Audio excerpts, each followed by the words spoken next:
Here it is. I don't know, 4:30 in the morning. I'm just chopping it up. I actually wasn't using the light, so I'm going to take a look at it as I'm videotaping now. See, this is the root system out there. I chopped it up, guesstimated, but I want the wood over the heavier mound root systems that haven't burnt lower. The center is going, as you can see. It's lower than the ground around it. Alright, because you remember, I dug a ditch so that the wood where the fire started was lower than the ground level.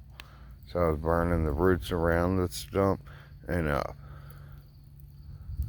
So I kept the fire where it needed to be as it went, and it moves a lot. My poor shovel. This is the original one. This is my baby's tuffet. I have pictures. It's disheartening how cute it was that she made that tuffet her little place that she'd sing and go sit. So I think I'm going to commemorate it with some kind of item there. But that one's nearly gone. You can see it's about ground level where the top of ashes are. Alright, so that's working perfectly. It's barely, it's smoking, but the pathway of the wind just goes straight on through there. And the neighbors are cool. And I figured everything out. I have the hose, of course, ready. Right there's turn it on. I've already soaked this ground twice and the building beside it.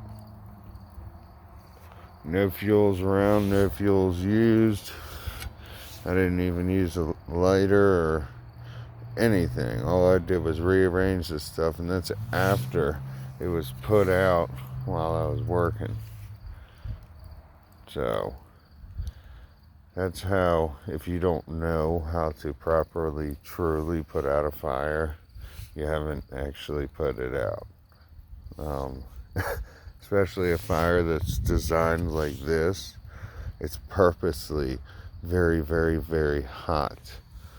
It's made to be low oxygen and high heat, tight and compact.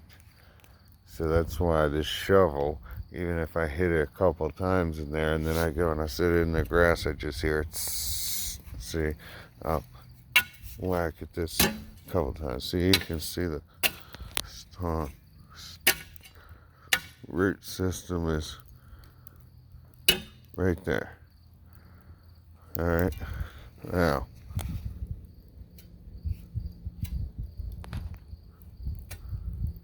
I don't know if you guys can hear it, that was a little one, but when I go through and I traipse this whole thing, I got a root system here I'm battling. I just defeated this one for the most part. And when you break it up like that and you're dropping the heat down, which is good. Letting oxygen in, it's going to burn them carbons up even more thoroughly before the fire tries to go out on you. So it's controlled, it's not going to spread, but it's going to stay ignited off of itself and try and survive on the energy that it can consume without endangering its life. Fire is a living thing too. This is soaked. It was dry. It's soaked now from me spraying it. But watch how quickly, this is how hot this is.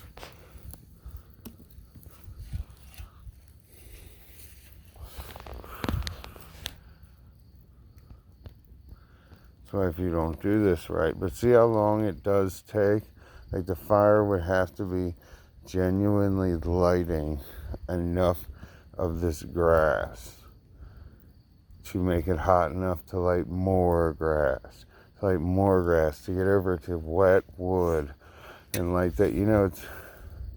It's very, very, it's a lot of work. It's a high expectation for you to think that this fire, after having a consistently drenched for days area around it, that even a nice strong ash like this is going to go out there and not, maybe it'll consume itself and break down, or maybe it'll go out, but it's surely not going to light the ground on fire and spread over to the building.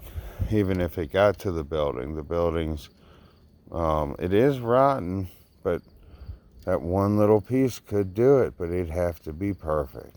So fire's never a joke. It's never a promised thing.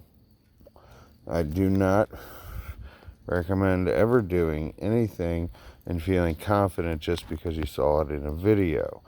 My father was a firefighter, but he did not teach me. He didn't get the opportunity to teach me as much as I believe that I know, in my opinion, believe that I know about fire as I do today.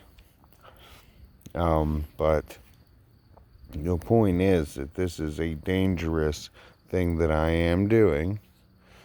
But I am taking consistent safety measures, and I'm sticking to them, and I stay in complete control. But it's working, and you guys will see in the next 2 days how this transforms into a new patch for me to make grass. And then I'm going to figure out what I'm doing with that little cap there and how I'm going to decorate that, because I already ran into it in the dark. So, grr.